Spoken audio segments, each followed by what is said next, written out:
At AIA Australia, helping your clients in their time of need is our number one priority.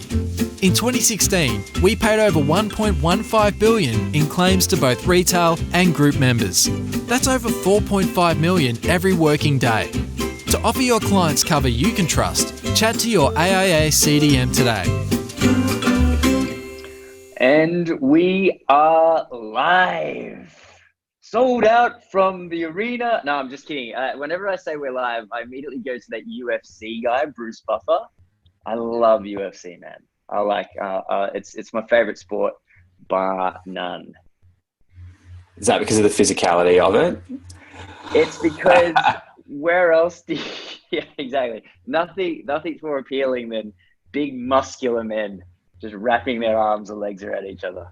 Smashing their noses to smithereens. Correct. But we actually are live on our Facebook group with almost 1,200 members at this stage. So if you're listening to the podcast or the video from a later point, then you can watch it live from inside the group. Today we have Steve Crawford, Wollongong, current Melbourneite. Fancies himself, I'd say, probably more of a Melbourneite than he is, to be fair. We're going to call a spade a spade. Also considers himself the expert of cash flow. However, I'd like to sort of claim that as well. So there's a competition there, naturally, between me and Steve.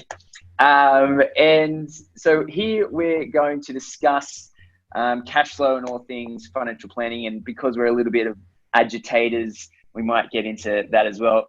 Welcome to the podcast, my friend, for the second time, right? Thanks, buddy. And yes, you are technically correct that I am. Well, I was born in Brisbane and grew up in Brisbane until I was about 10, and then was in the Gong from 10 to 23. Sydney for about 3 or 4 years, and Melbourne for about 11 or 12 now. So I've probably got 2 more years to go before I can say I am 100% official Melbourneite. But yeah, and we will debate the merits of whether or not you created and pioneered cash flow advice. There's a difference between pioneering something and actually being effective at it. And mate, I'm happy to give you a point. Fair play. No, I think we'll talk about this last time. Literally the day that I decided that I was going to be a cash flow advisor and no one else was doing it, and I was going to lead the way. Literally at that pretty much exact point, my BPM goes, oh, by the way, have you heard of my spending coach? And I'm like, oh, thanks, Steve.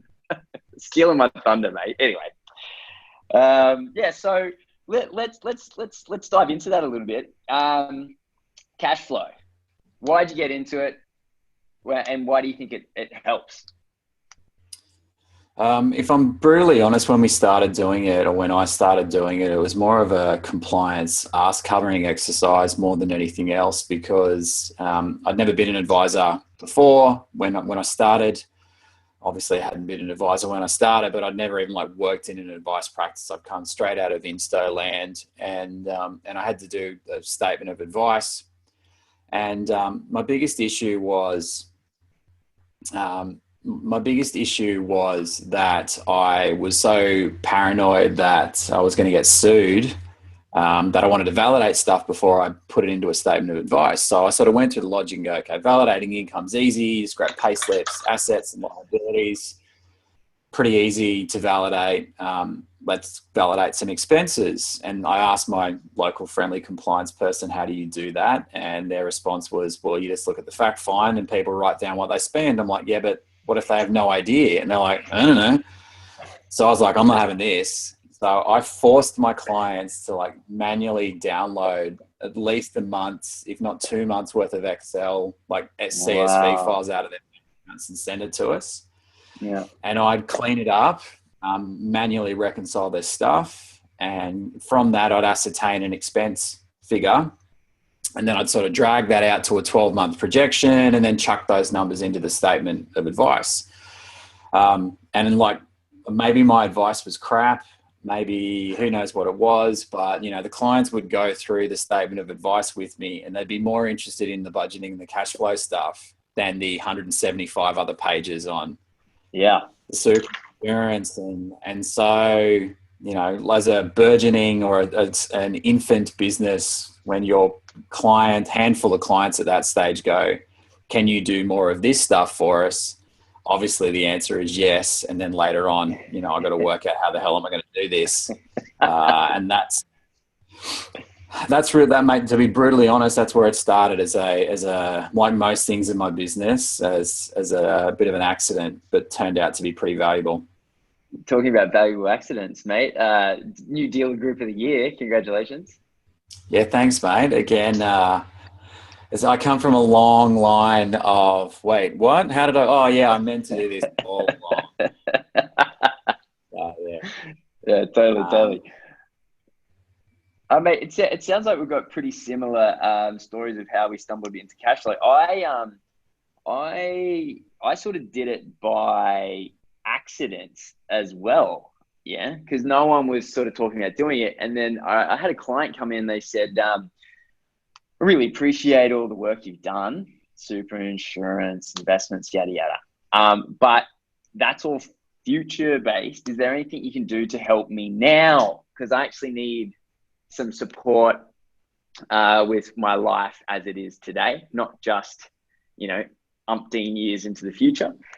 And what I did was I started just with him, one client, budgeting for him in the same way that I'd been budgeting for myself since I was like 21. So I remember when I was 21, 22, I'd just come out of music and I knew nothing about money, and I like dove head first into Rich Dad, Poor Dad, and all that sort of stuff. And that's a lot about cash flow, right? He's a lot about cash flow. And I made this budget for myself, these 5 buckets. And I ended up doing really well on a very small income. I was able to sort of go traveling through Europe and things like that on like a tiny income. And so I figured if I could do it for myself, I could probably do it for this one guy. And then it just, cascaded out of that. So I think it's a really good, close to home service offering that adds value in a financial life of clients. And to see, obviously you took that another few steps on. Would you now train other advisors on how to provide this type of service? But it actually made me feel really good doing it myself, but also knowing that even though we didn't know each other at the time, that you were actually doing it somewhere else as well. And it kind of validated what I was doing. And now it's almost, due to your perhaps evangelical work, but it's certainly a very common part of a lot of us XY advisors. Are you happy to see that, or do you see that it's still got a while to go? Oh, mate, evangelical is absolutely the right term. I am starting to get used to how many circles I am referred to, or within I am being referred to as evangelical. I'm okay with that now because it's not always negative. I think it's still got a long way to go, right? So I think we're still, the fact that when I started, there wasn't even a software to be able to do it. It was the same with you. It's old school pen and paper and bank accounts and Excel. And then, we started using Xero, which, wasn't even created for this purpose. We just sort of bastardized it. And now you've got MoneySoft and Money Brilliant and My Prosperity and Cashmaster. And mate, there's like hundreds of these guys that are going to pop up, and there's going to be more and more of them. And I think the reason why there's going to be more, like if you started with it's ironic, but if you started your planning practice or your financial coaching business or whatever it was, from the customers or the client's perspective first. You sat down with them. If the industry had its time again, it sat with our targets market and it said things like, what do you think financial advice is? Great question. I reckon they're going to start with, help me with my money and help me make decisions, and then the other stuff will happen. But it's such a blight on our industry that we still today train the newbies that come into it on the arse end driven process of product-led advice, which is retirement planning and super and insurance and investment planning. I'm not saying this stuff's not valuable. We do it with our clients. But still, in 2017, the industry default model for training new financial advisors is to start with a friggin' product and then push the advice that drives that product.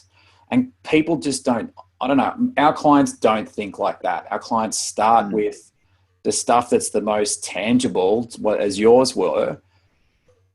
Help me with my money.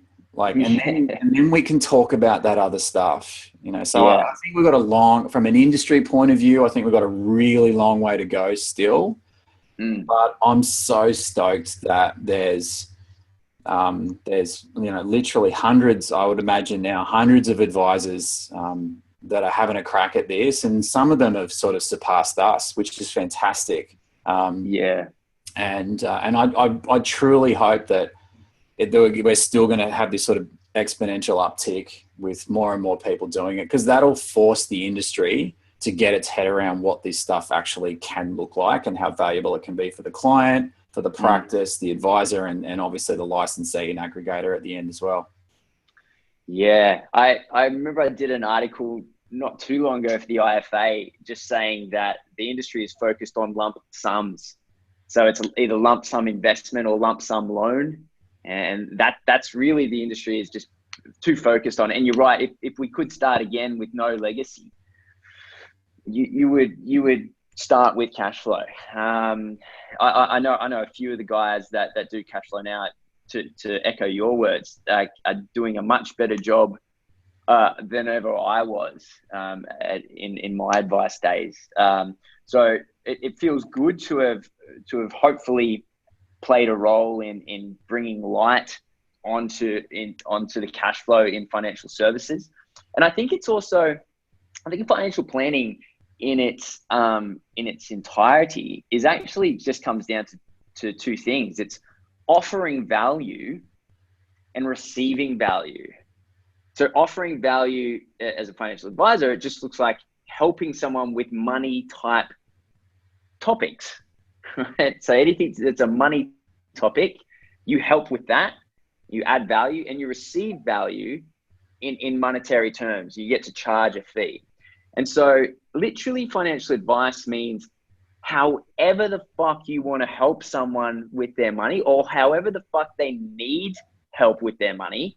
And then you just get to charge a fee for helping them. That is financial advice. And in that is all of these things that are the investments, the super insurances, everything we're already doing. But there's a lot of stuff that isn't that traditional piece. And since FOFA, I think that's been the big, the unrealized gain for both clients and for advisors in this exchange of value is cash flow. And even like we talk about cash flow, but I feel like that's even just the tip of the iceberg, because you've got all this whole coaching and behavioral, which is that goals-based advice, which has been around for a long time.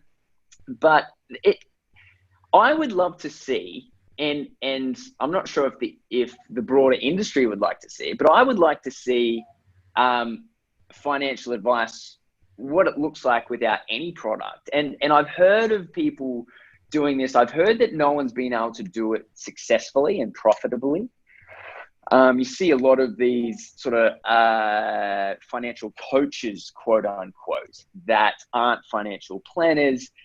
For a while, actually, when I sold my business, I was considering doing something like that because there's definitely scope for it. I mean, you don't need to be licensed to give cash flow advice by any means. You don't even need an SOA. I used to do an advice letter just to illustrate what I was doing, but it's actually crazy that you don't need, or is it crazy? I don't know if it's crazy or not, but it's crazy that an SOA needs a statement this big, and that something to do with cash flow needs something a lot smaller. So there's absolutely scope for advice without any product. Whether you'd want to do that, I don't think it necessarily should be a priority, but it'd be interesting nonetheless to see.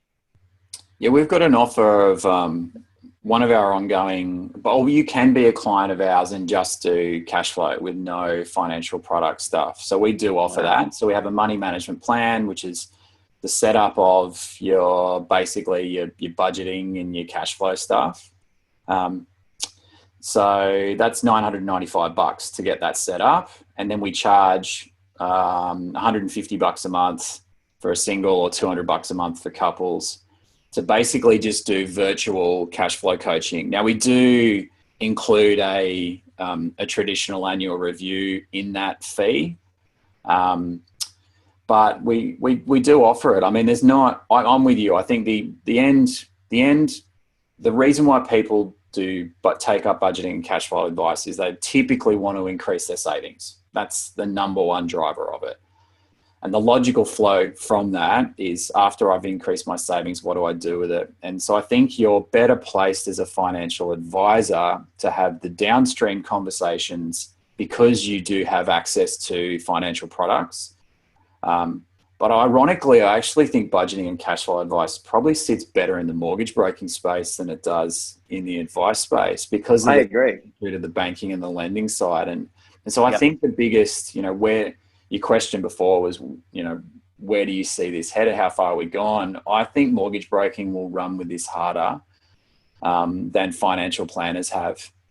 Once they realize the value, brokers are still a little bit behind in terms of their development of moving away from product-based sales. But once they put the two together and look, I think that's going to be expedited, because you have a nation now that has probably got about as much debt as it can stomach, and is starting to entertain the idea that paying that shit off is probably a good idea before interest rates head north and they can't afford their #SmashedAv anymore. And so when that happens, everything's sort of, look, I know how the world works. Businesses, when everything's working really, really well, they're not going to overly invest in a new frontier. But when things start to tighten up and they've got to find a new way to do things, they'll go to where the demand is. And if you look at the research, bits and pieces like KPMG does the banking on success or banking on the future research, and they're 3 years into that now. And ING did research into what Gen X and Gen Y were looking for. And you cross those two pieces of research over. Number one and number two with a bullet in terms of what people are looking for help with is help me with my savings, and then help me work out my goals. And most of the goals, if they're Gen Ys, is lifestyle driven, and if they're Gen X's, it's property driven. So, the industry will catch up. There's excuses as to why it's taking as long as it is. And some of those are just excuses, and especially those that are tucked under let's call them a vertically integrated licensee. Those guys find it arguably a little bit harder. And no, Matt Grote, there is not a rant count, and you've known me long enough now to know that this rant could go for hours, and it'll probably extend beyond the time that Clay turns off the Facebook Live thing. And you'll appreciate that rant, because my rants benefit you guys, and Clay loves a rant as much as I do. Yes, sir. But closing off the rant so that these guys can get into some detailed Q&A type stuff. The more we push on this, the default position from licensees has always been it lives inside an SOA. It's garbage. They don't even think their way through this stuff. They just sort of spew this crap out and go, I don't really understand it, but put it into an SOA and then we'll see where we go. And that just adds layers and layers of unnecessary complexity. And I hate it, right? So I do the workshops and now I'm doing the school as well. And people that ask questions and I teach them how to do this stuff. And then it'd get to the point where we have to discuss how they're going to deal with their licensee. And you can literally see the excitement from everything that they've just learned just drain out of their face when they realize that the licensee is going to crush my ability to do this. Now, some of them have been really lucky because their licensees are more open-minded, but some of them are in more of the traditional old school ones. And it's just like, it crushes their spirit. So the reason why I rant and the reason why Clay rants about his stuff is because if we don't talk about this, then they're just going to keep pushing back and going, no. But the more we push, the more we show them the other way, the more we show them that this stuff doesn't need to be buried under reams and reams of paper, and therefore cost. Hopefully, they'll open it up. And then that's when that happens, the floodgates will open because the fintech's there now. The client demand is there. Yeah. The advice community demand is there. The last piece of the equation is the compliance regime. We just need to push through that barrier, and then mate, this stuff's going to go ballistic. Yeah, you bring up a really, really good point regarding how it fits in better with mortgage brokers, and that is a very good point. Now, I have no doubt the fact that you're training mortgage brokers as we speak on this may assist with that expansion. But it's a very good point. When I was advising, I actually, my best referrals were from mortgage brokers. So, and it would look like this. Client A comes to get a loan. Client A can't get a loan because they don't have a history of savings. Mortgage broker goes, well, I still want the job, but it's just going to be a year or two until I pull it off.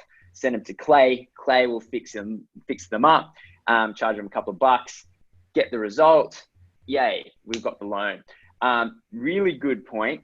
They don't need to send to an advisor because there is no licensing requirements. If they sat down and learnt how to do this, mortgage brokers could absolutely be pulling in. It's such a perfect overlap for them. So for advisors to jump on this before mortgage brokers do, shows you that it's the demand for this type of advice. And actually, a little bit later today, I'm doing another podcast about general insurance because I feel like there are multiple revenue sources for advisors or mortgage brokers to do. And all of these sort of professional services are coming together. Yeah, absolutely. If someone is a mortgage broker and a financial planner, it's a no-brainer to do this type of work because you're just picking up every single piece of that value chain. Why wouldn't you do it? I think it's crazy. Yeah, and that's why we referred our sort of lending implementation model and banking implementation model was straight to branch because I came out of corporate and it was sort of better the devil you know. And so obviously there's limitations around product implementation there. And so we moved to a referral model to a mortgage broker and the guy's really, really good, but we sort of found through the exercise that our clients didn't really understand why we needed to send it off somewhere else. And so we thought through the idea of bringing it in-house and just more and more clients kept going, why aren't you guys doing this? You're doing all the banking structuring. You're doing effectively the lending structuring. You're just giving me to the mortgage broker to tick the loan off. And that bit's the easy bit. So we brought it back in-house, or we brought it in-house 18 months ago. And when Sarah came to work for us, it was actually one of the things that was the most appealing about bringing her into the business 2 years ago was that not only was she an advisor, but she also had a mortgage broking license as well. So That's been brilliant because we've got someone in house now that does it, and loads of the coaches, the advisors that I've been working with in recent times have probably seen that as more of an avenue, because they sit there and they go, oh, but I've got a mortgage broker that refers to me now. And I go, yeah, but does he really? When you scratch the surface, it's tightening up. Like, I don't know about what you're seeing in the market, but I'm seeing less and less referrals coming from the brokers to the planners.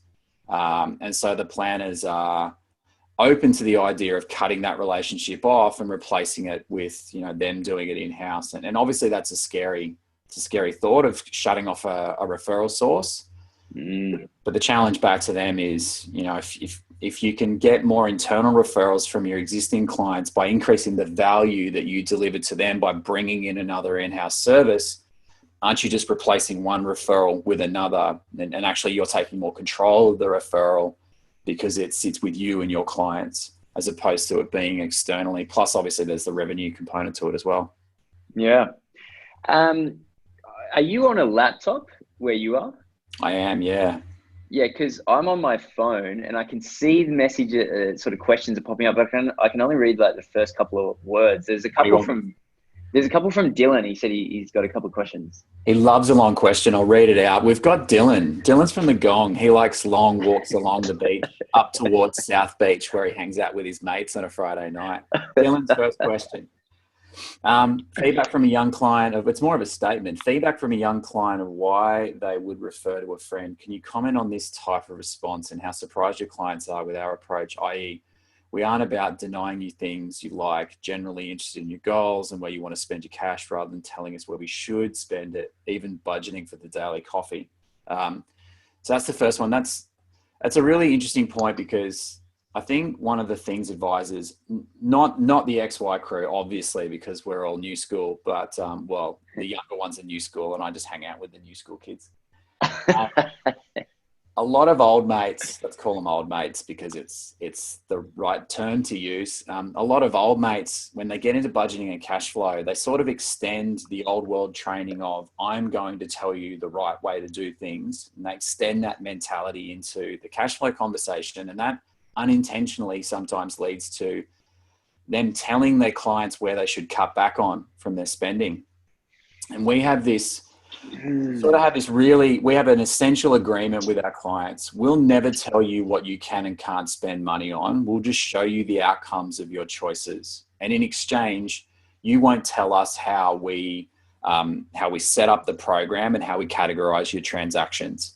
And there's benefits for that from a benchmarking point of view, which we can talk about later if you want. But one of the biggest benefits is it doesn't have this issue then, which is, oh, so you mean if I want to spend money on stuff I can, and you're not going to tell me not to get coffees and do all that sort of crap. And I think if you try to own it too much, money's like the most personal financial component by miles, right? And I know your book talks a lot about this stuff. Copies available on Amazon. But it's so personal. And so I think if you start invading their space in this, you just become a creeper, like an old mate creeper that's like just getting in there. Yeah. And you just got to let them do it. Like, you're not their parent. You're their coach. You got to, if they want to make dumb decisions, your job is to highlight the stupidity of the decision and the outcome and the ramification of the decision, not to stop them from doing it. They're going to do it anyway. So we're huge advocates of that. And one way that plays out is, like, we track our clients' cash withdrawals, but we don't believe in like little track your cash spending and write down. It's bullshit. Like, you're micromanaging their world, you're just destroying their soul. So give them some freedom. Would be how I'd answer that, mate. Yeah, I've got a similar. So the 5 bucket method that I used was really good, as it did exactly what you were talking about, Steve. In that we would go through each bucket and say how much they needed to allocate or wanted to allocate, and by the time we got to sort of the last bucket, oftentimes the number. Their weekly surplus or debit, if you want to call it that, would be very clear. And so it wasn't me giving any instructions or insights. It was just simply a transparency of an entire financial life in front of both me and the client. And we would look at it on the big screen in real time and then say, okay, well, you're spending 300 or 150 or 60 bucks more than you make after tax. So I'm not going to tell you what you need to do, but let's massage this, because clearly it only has one direction, and that's down. So if we want to achieve 1, 2, 3, 4, 5, these 5 things that you want to achieve, obviously it needs to come from somewhere. One of these buckets has too much, is spending too high. Is it your long-term investments? Is it your short-term spending? Is it, like any of the things? But we would massage, and the best thing about that was it wasn't advice; it was transparency. This is no hoodoo magic. This is just your life in one screen. And with that, I had 100% buy-in. Yeah, 100% buy-in from clients, because it was just so obvious. And most people never get that moment of clarity, never see, because how useless are bank statements? Yeah. A bunch of debits and credits, and it's not set up to read usefully. And so yeah, the cash. So to Dylan's statement / question, yeah, I was never about infiltrating or encroaching is the word, actually, onto someone's lifestyle or decisions. It was a massage, and it was a joint conclusion that we both came to. Then it was my job to keep them accountable. Yeah, agree 100%. I think, and because I can see the questions and I know you can't. So how about we answer the second part of Dylan's, the sub-point to Dylan's question, and then Troyden's got a question, which I'm sure everybody else is more interested in, rather than you and me ranting about stuff. How do we actually get started and what software to use? And I won't talk about specific software, but I will talk about how to get started. And the banking the banking stuff's a brilliant segue into what this stuff actually is, right? So let's finish off Dylan's question. So sub-point, if you highlight where they're going wrong and the outcomes, but they still won't do it, is it just a case of you tried to educate and coach, but it won't work? And the answer is yes. So when I don't actually use the term cash flow with our clients at all. And it's not because it's the wrong term. It just doesn't work with us. And we're trying to give them clarity around what it is that we're actually talking about. So we talk about the clients getting a money management program, which is a program, funnily enough, designed to help them manage their money. There's 3 components to that. There's the budget, there's the banking structure, and then there's the reporting around how they're going. And then my role and the team's role, Chris and Sarah, is to be the coach that helps them get the most out of the money management program to be the best version of themselves financially, right? And so the best place to get started in that, and you have to start in this place, is by them setting a budget. So you got to do that initially. All right. If they don't set a budget, and there's 4 stages to budgeting, acceptance, awareness, improvement, performance. If they don't accept, here's the evangelical bit. If they do not accept that the path of the righteous man is that they need a budget, yeah, you can't help them, because what they're effectively saying, and you already started swearing, so I'm just opening this thing. They basically said, I don't give a shit what you think. I'm going to spend my money like I do not care, and I'm not going to be accountable to you, to her. I'm not even going to be accountable to me. You can't coach that, right? So if they don't accept that, unless they put some sort of measurement, a hard measurement, not a soft, touchy, feely, talk about feelings bullshit, unless they put a hard measurement on how I'm managing my money, so they've got a success or fail point, then they're never going to be any good. But once you get them past that point, and that's arguably the hardest one to get. And some people, Dylan, to your question, some people just aren't ready for it. So, when I was 25, I had no interest in budgeting until Melissa and I got pregnant earlier than we anticipated. And this is now the fifth time I've told this story live, and she's really asking me to stop doing it, but I just won't because I love her so much. Stop it. But the difference between the 25-year-old me who doesn't know that we're pregnant and the 25-year-old me that does know that we're pregnant is 100% psychological. And so before that happens, we have no reason to budget. And after that happens, we have a very well-defined reason to budget. So if people don't have a reason to budget, it doesn't matter how good your program is. Moving beyond that, there's a lot of...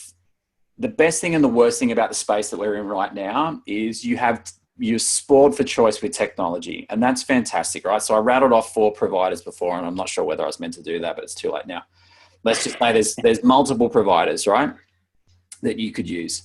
The problem with the providers on their own is they only cover off 2 of the 3 cornerstones. They do budgeting and they do reporting. They don't pick up banking. And banking, to Clay's point earlier, I actually think banking is the single most important out of the 3, because banking shows them what they've got that's spendable dollars.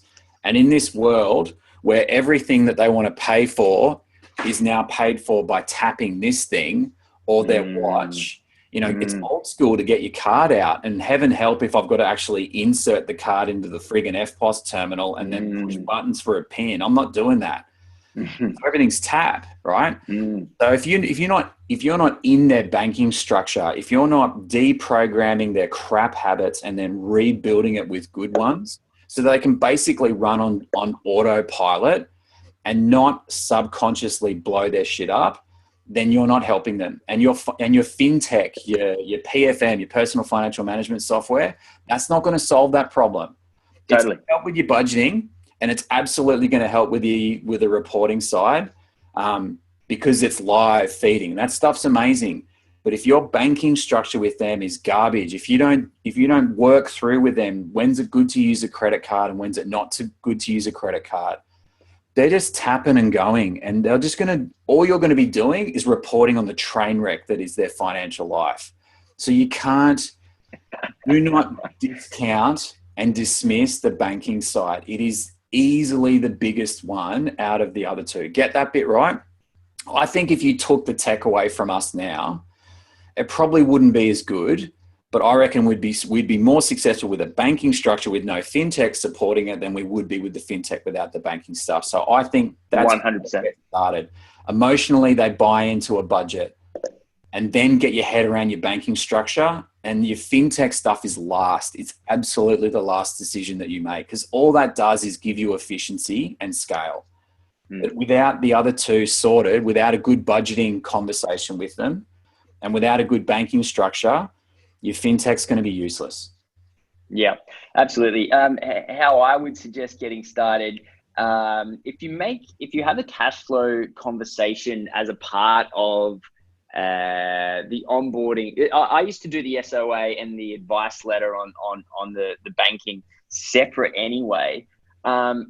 It's quite an easy conversation to have. Dylan, mate, just shoot me an email and I can send you my 5 buckets calculator. The way that it's set up is that it would just show someone their financial life. So even if they didn't come in specifically for that, you can just add that as a free sort of transparency 5-10 minute exercise for the client. They're going to walk away, have a lot more clarity over their financial life. So at the very least, you look like a hero. And at best, they become a client and start paying you extra to add more value to their life. So it's about uncovering that need. So that awareness piece and acceptance, just sort of echoing what Steve has said.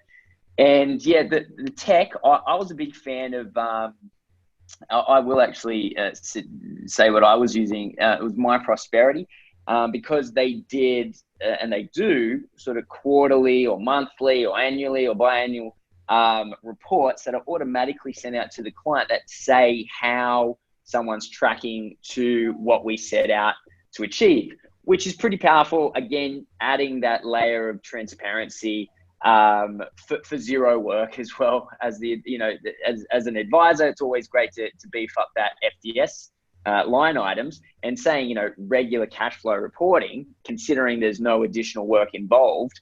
Of course, you've got to stay on top of it, but you don't have to personally send out the reports. That was a great piece of tech. All right, so let's fight about this, because I don't have an issue with my prosperity, right? So we're working with them, and we're working. And they're a Victorian-based company, mate. And they're a Victorian-based company now. If you want to be seen as Victorian, you got to support the local.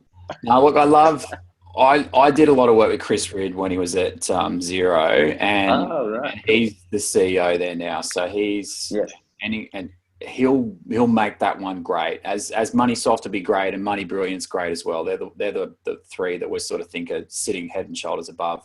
And Xero is still good. Like, we're not shifting off Xero. We're staying there because it works for us. But this argument around to automate or to just create efficiencies, I don't have a problem with automation, but I do have a problem with automation where you're just pushing out incorrect garbage data. So I think the biggest risk financial advisors face is if you're and let's draw a parallel, right? So if you push out an automated report off your investment platform with returns, that shit's accurate. Like, the balance is accurate, the return figures are accurate. So you don't have any fear whatsoever that what's going out is going to be inaccurate.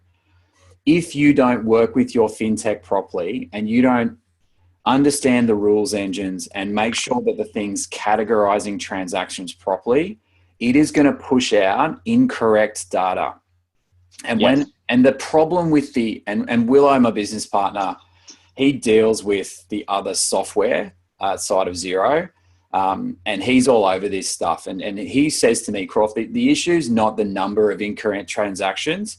It's that one of those incorrect transactions could be worth 10 grand. And if it's an expense, or it's something as simple as a transfer between accounts, and it incorrectly picks it up as income, or it incorrectly codes it as a reduction of an expense, the bottom line's going to be out by 10 grand. And you won't know it until it's already gone. And that's a massive issue. So I push back on advisors. Absolutely. Would you start today and create a CSV version and download transactions? No, you wouldn't. But at the same time, does that mean that by default you let the pendulum swing 100% to the other way and you go fully automated and you don't run eyes over that stuff? Hell no. You've got to have your processes down pat. To the more you automate, you've got to increase your audit, because you can't let that shit go through.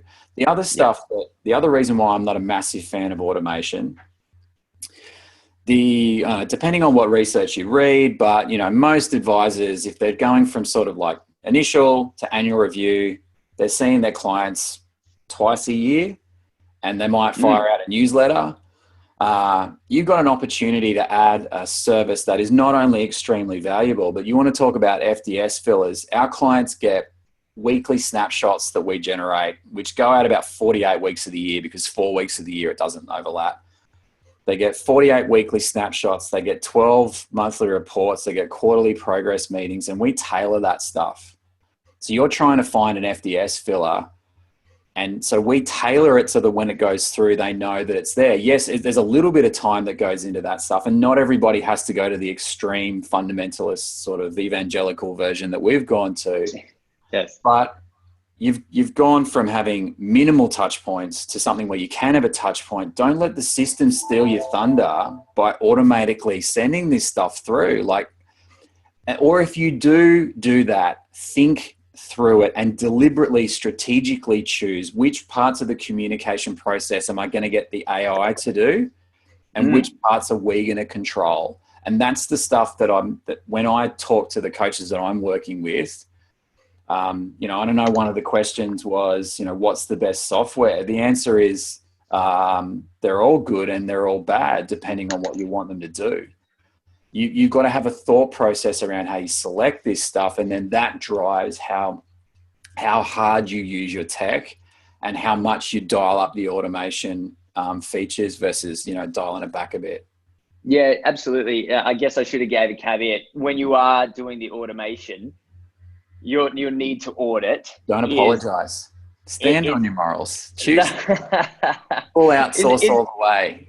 yeah, but you've got to check that the information is correct, and you've got to be able to you got to have a process that is red flagging any potential issues. Yeah. Absolutely. And look, I'm not having a go at you, because the reality is you speak to these fintech guys, and they're getting better at admitting that their stuff's not completely infallible. You know, it does have mistakes in it. But I think the rookie mistakes are that the rookie players will just add stuff in, and they think the rules engine that categorizes stuff is just infallible, and it's not. You have to have eyes on this stuff, and for every time you go up in automation, you got to in lockstep move up your audit process to check. Yeah, well, and actually, I've been learning a little bit more about this, and we can sort of dive in. I don't know how much you know about this, but so Yodely, which is essentially the engine behind all of these software, their screen grabbing. They're not necessarily getting the CSV files. They're scanning pages and interpreting that into CSV information, which is then give output elsewhere. Interestingly, I know Ben Nash was looking into this. You can get your own Yodely license for like $10,000 or $15,000. I can't remember off the top of my head, but it was not particularly an exhaustive amount. So technically, you know, Yodely could, you know, Steve, you could build your own software. I guess that's the interesting part. So yeah, Yodely isn't perfect, and yeah, can be used by pretty much anyone, I believe. Yeah, I'm a massive fan of sticking to your knitting and not building your own software. Like we looked at it. We looked at it when there was nothing, and it was going to be like at least $250,000 just to get off the ground. And then you got all your other development stuff. But even if you just pulled the Yodely feeds in and chucked them into something else.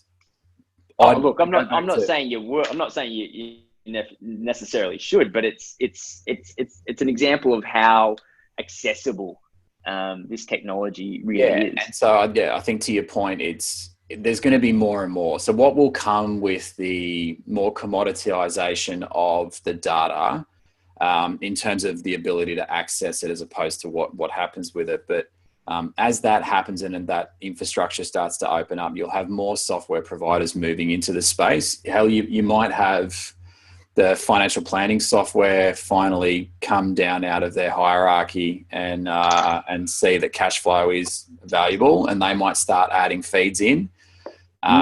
Yeah, so I think I'm really optimistic that we've really just scratched the tip of the iceberg in terms of what will happen in and around this space, and that's got to be a good thing for everyone, because it's going to force, the more the big players get involved, the more the licensees are going to have to open up their mind to how advisors can do this without burying them in reams of statement of advice text.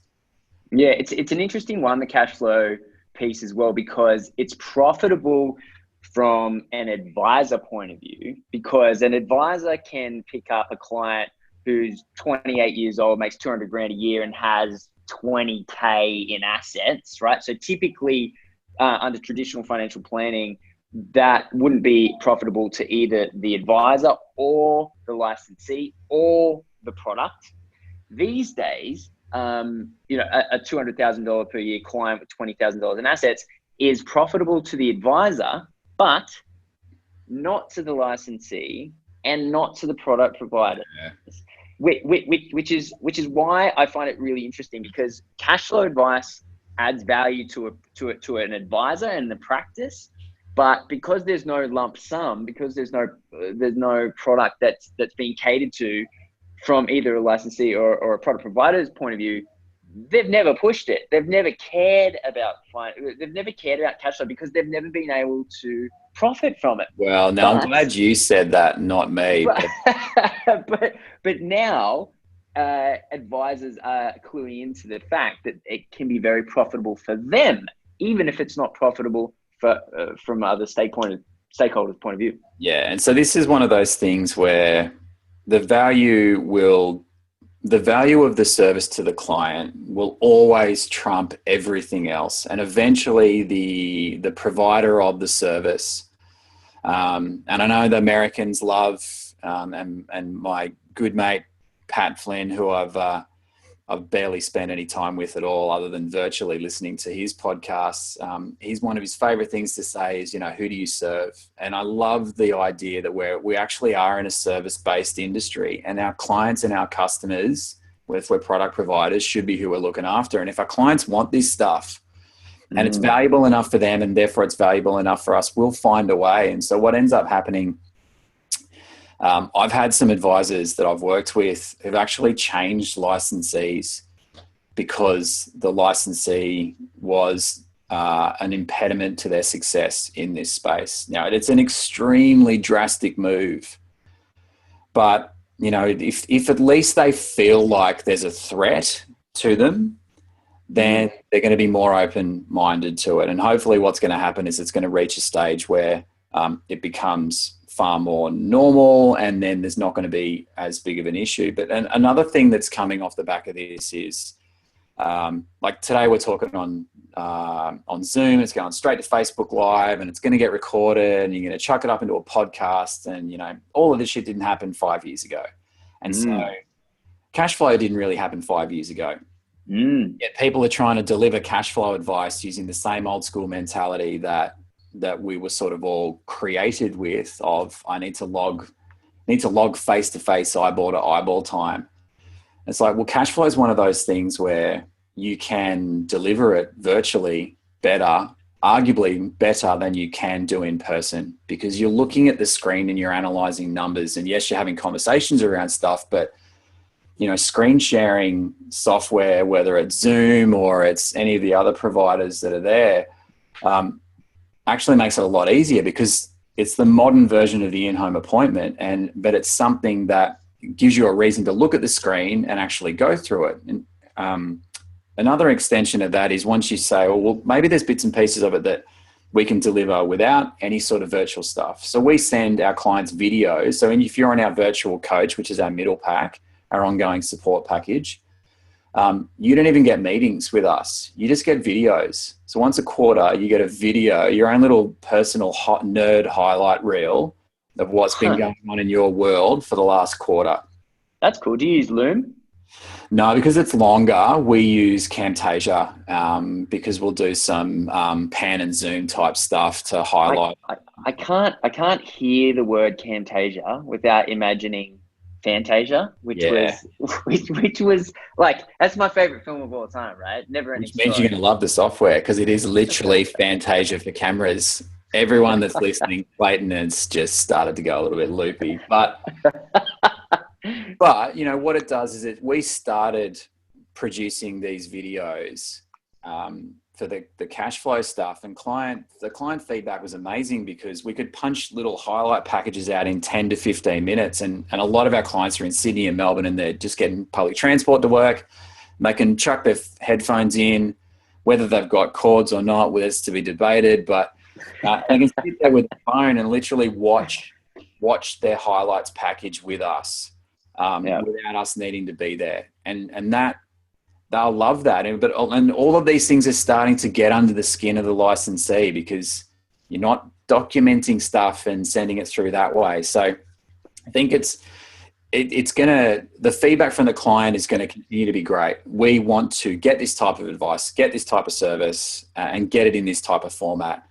And then that's going to force the market to evolve, where it becomes more of the norm. And I'm hoping that has a transference into other aspects of advice. We do have our own license now.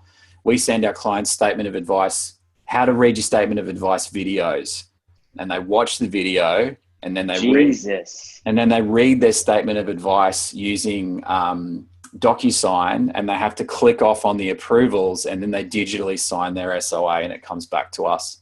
And the first time we have a meeting with them is actually the implementation of the advice, but that's done virtually as well, because everything's done online. Oh, wow.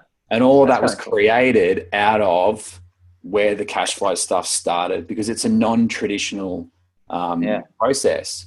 Yeah. And yeah, so that's the stuff why. That's why I'm so passionate about this, because we've seen in our business the value of what we do based on the feedback that the clients give us, and that's why we keep pushing in a compliant way. Absolutely, like we love the fact that we've got our own license now. We sure as shit don't want to lose it. So, but challenge the status quo. Don't just think that because you're going to do this stuff, it lives in a box that's your boardroom. Virtual meetings are an absolute minimum if you're going to do this. Even better, go the next level and think about your video software, whether it's Loom, whether it's Camtasia, Fantasia, it doesn't matter. Like, and obviously you guys are leading the way in all of this sort of modern interaction, client engagement stuff. Man, does Camtasia have a plugin where Falcor can just stream across? Okay, that's excellent. Yeah, totally worth using that. So is there any, if people are thinking about changing dealer groups, and we had a really good discussion with Angus Woods about dealer groups last week.